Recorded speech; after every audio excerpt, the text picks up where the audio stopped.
Qaynog'am ignasini shu qadar ohistalik bilan tiqdiki, na kattaligini sezdim, na yo'g'onligi sezilmadi. Lekin baribir ham anchadan buyon ukol olmagandim. Judayam og'ridi. Assalomu alaykum azizlar. Kanalimizga xush kelibsiz. Bugun sizni juda ta'sirli hikoya kutyapti. Oxirigacha biz bilan qoling. Men hayotimda shuncha sinovlarni boshdan kechiraman deb o'ylamagandim. O'sha voqealar kechagi kun kabi yodimda. Men va erim bir-birimizni sevib, orzular bilan turmush qurdik. O'zimizcha rejalarga tolib toshgan edik. Uy quramiz, farzandlarimizni voyaga yetkazamiz, ota-onamizga suyanch bo'lamiz deb niyat qilgandik. Ammo hayot har doim ham insonning rejasiga qarab ish tutmaydi ekan. Bir kuni erim og'ir kasallikka chalinib qoldi. Avvaliga oddiy shamollash deb o'yladik, ammo vaqt o'tishi bilan uning ahvoli og'irlashdi. Shifokorlar ham yordam bera olmadilar. Qisqa vaqt ichida erim olamdan o'tdi. Men yosh, umidlarim hali oldinda, ammo qalbimda katta bir bo'shliq paydo bo'ldi. Eri vafot etgan kelin sifatida qishloqda yashash oson emasdi. Ko'pchilik endi taqdiriga rozi bo'lib, ota-onasining uyiga qaytsin derdi. Lekin qaynotam boshqacha qaror qildi. U meni yoniga chaqirib, "Qizim, sen bizning uyimizning kelini bo'lib qolding. Biz seni begona qilmaymiz, ammo o'zing ham hayotda yolg'iz qolishingni xohlamaymiz", dedi. Oradan ko'p o'tmay qishloqda g'iybatlar avj oldi. Kelinini qaynogasiga olib bermoqchi degan gaplar qulog'imga chalinardi. Avvaliga bunga ishonmadim, lekin bir kuni qaynotam o'zi shu gapni aytdi. "O'g'limning joyi jannatda bo'lsin. Lekin sen ham ayolsan, yoshsan. Biz seni boshqa odamga bermaymiz.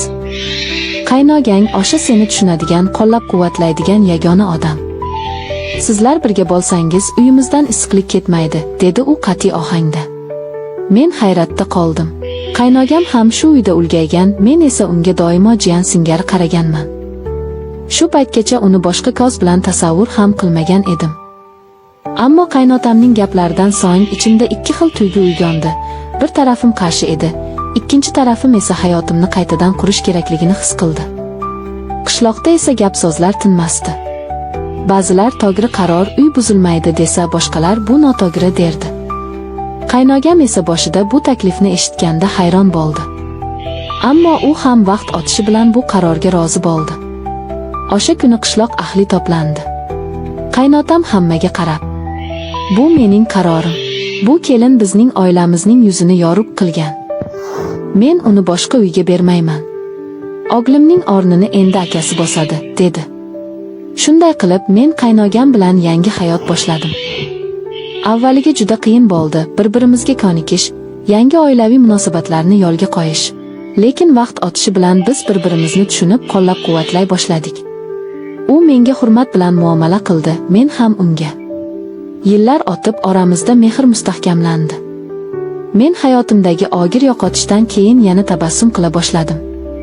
Endi tushundimki, ba'zan taqdir bizni kutilmagan yo'ldan olib boradi, lekin bu yo'l ham baxtga yetaklashi mumkin ekan. Yangi hayotim boshlangach, avvaliga o'zimni juda begona his qilardim. Qaynogam, endi rasmiy ravishda erim, menga yaqinlashishga shoshilmasdi. U ham ehtiyotkor, men ham. Ikkovimiz ham bu o'zgarishga moslashish uchun vaqtga muhtoj edik. Bir kuni kechqurun hovlida yulduzlarga qarab o'tirganimda, qaynogam yonimga kelib sokin ovozda gap boshladi. "Men seni majburlab hayotingga kirganim yo'q", dedi u, "ammo bilaman, sen yolg'izlikdan ko'p qiynalding. Men ham seni yolg'iz qo'ymayman." Uning bu so'zlari qalbimdagi muzlarni asta-sekin eritdi. Men ham jilmayib, "Men seni hech qachon begona bilmaganman. Faqat bu yangi hayotga o'rganishim kerak", dedim. Shundan keyin biz ko'proq suhbatlashadigan bo'ldik. U meni har doim hurmat bilan tinglar, har bir muammomda yonimda turardi. Qishloqda esa hanuzcha gap so'zlar tinmasdi.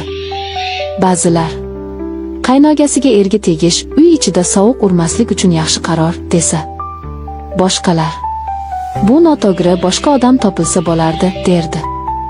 Lekin men endi bularni qulog'imga ilmasdim. Chunki bilardim, odamlar nima desa desin, mening baxtimni ular yashamaydi. Bir yili bizga katta sinf bo'ldi. Qaynotam og'ir kasallikka chalinib oylar davomida yotib qoldi. Shu davrda men butun kuchimni unga qarashga sarfladim. Qaynogam ham ishlari orasida har kuni uyga yugurib kelar, otasining yonida bo'lar edi. Bir kecha qaynotam menga qarab: "Qizim, men senga shukr qilaman. Agar sen bo'lmaganingda bu uy ancha avval sovib ketardi. Endi ko'zim yumulsa ham dilim tinch", dedi. Uning bu so'zlari ko'zlarimni yoshga to'ldirdi.